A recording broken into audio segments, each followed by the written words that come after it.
अस्सलाम वालेकुम अज़ीज़ान ईमान। मारी के बारे में की गई मेरी पेशन गोई जो कि पिछले 1-2 हफ्ते पहले थी, एक्यूरेटली बिल्कुल सही साबित होगी। दोबारा 700 के फिगर तक गया। मैंने कहा था ये नीचे आ सकता है।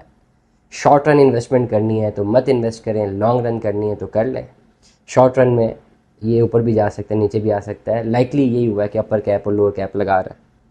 आज की तारीख में हमारी 616 रुपये तक आ चुका हुआ है। 2 रुपये 31 पैसे का आज की तारीख में डिक्रीज़ आया। विद इन 1 मंथ देखते हैं, 655 से स्टार्ट हुआ, 706 रुपये पे गया अपर कैप। लोअर कैप लगाई 601 रुपये की और अभी 619 या 616 रुपये में ये खड़ा हुआ।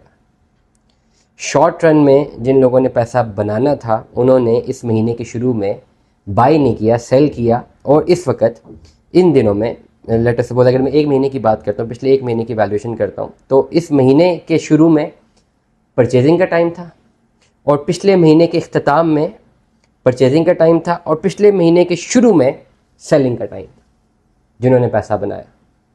मतलब 11 अप्रैल को 692 रुपये का जिन्होंने बेचा या 700 रुपये का जिन्होंने बेचा 10 अप्रैल को, और ख़रीदा 601 रुपये का 28 अप्रैल को, they are in huge benefit. क्योंकि ये जैसे ही 700 की रेंज पे दोबारा जाता है आप इसको सेल आउट कर सकते हैं। शॉर्ट रन में बहुत सारे लोगों ने पैसा बनाया हमारी से और बहुत सारे लोगों ने पैसा गंवाया है। सिर्फ वो लोग फ़ायदे में रहे हैं मारी में जो लॉन्ग रन के लिए अपनी होल्डिंग्स करके बैठे हैं, क्योंकि उनको कोई टेंशन ही नहीं है। मारी ऊपर जाए नीचे जाए डजेंट मैटर, साल 2 साल बाद देखेंगे।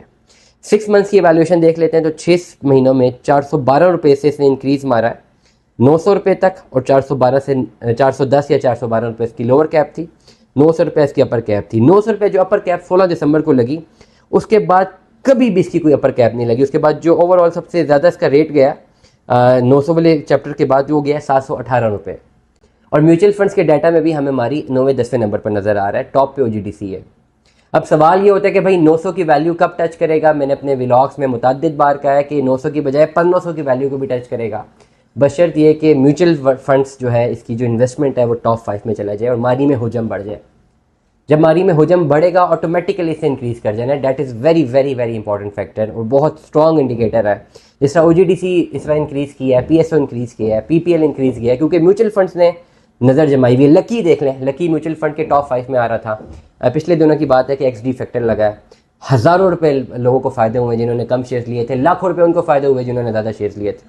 तो मारी में भी ये कैपेसिटी है कि वो आपको पैसा बना के दे सकता है, लेकिन शॉर्ट रन में it is not necessary. Short run में आपको अगर पैसा बनता है तो नुकसान भी आप इसको इसमें आपको नुकसान भी मिल सकता है। लेकिन लॉन्ग रन पे डेफिनेटली इन पर्टिकुलर शेयर्स में प्रॉफिट मिलता है, क्योंकि ये सेक्टर्स ही ऐसे हैं। स्पेसिफिकली पाकिस्तान का पेट्रोलियम सेक्टर है।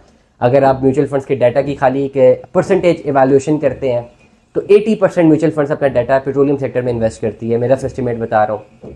5% वो IT के सेक्टर में कर रही है, 15% जो है वो फर्टिलाइज़र के सेक्टर में, और ये आपके रियल एस्टेट के सेक्टर में कर रही है। तो पेट्रोलियम सेक्टर में आप देख लें कि ओवरऑल कितना बड़ा जो है पोटेंशियल है as per the market context जो है पाकिस्तान की इकोनॉमिक कंडीशंस को अगर मैं मद्देनज़र रखते हुए करूँ।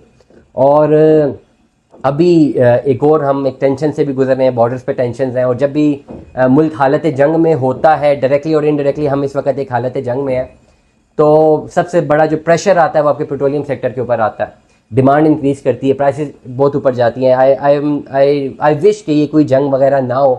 पाकिस्तान बहुत मुश्किलों से इकोनॉमिकल सस्टेनेबिलिटी की तरफ आए। अब इस तरह का कोई भी एडवेंचर जो है वो बहुत बुरे हालात पैदा कर सकता है। आज देखें डॉलर जम कर गया है, पाउंड जम कर गया है। ये बहुत ख़तरनाक चीज़ है। आई विश कि अल्लाह करे कि ये ना ऊपर जाए, और आई फेयर कि ये 300 को क्रॉस ना कर जाए। एंड येट एक अजीब सा एक जो है वो सिनेरियो क्रिएट हो जाएगा पाकिस्तान के इकोनॉमिक कॉन्टेक्स्ट में, जो कि हम सब के लिए बहुत बहुत बुरा है, बहुत बुरा है। हम इससे सर्वाइव नहीं कर सकेंगे। तो ओवरऑल ये जंग वाला एक फैक्टर रहेगा, लेकिन keeping this factor constant, I wish कि मैच्योरिटी हो डिप्लोमेटिक फ्रंट पे और ये मामला क्लियर हो जाए। इकोनॉमिकल कंडीशंस पाकिस्तान की इन्हेंस होनी चाहिए। और petroleum sector already in demand में है। हमारी थोड़ा सा गिरा हुआ है, इन्वेस्टमेंट की जा सकती है लॉन्ग रन के लिए, लेकिन अगर आप रिस्क लेना चाहते हैं कि इसको 550 पे गिरने दें तो ये भी हो सकता है, बट रिस्क है। महीने 2 महीने तक आप इसको एवेल्यूएट कर सकते हैं, रिस्क ले सकते हैं, शॉर्ट रन में भी पैसा डाल दें, लेकिन बिल्कुल सेफ एंड साउंड अगर जाना है तो फिर 550 तक गिरने दें और फिर पैसा डाल के पैसा बनाएं। अदरवाइज़ अगर ना गिरा तो फिर अपॉर्चुनिटी भी आपसे चली जाएगी। दुआ में याद रखिएगा, अपना बहुत सारा ख्याल रखिएगा। Stay tune with us. Allah हाफ़िज़।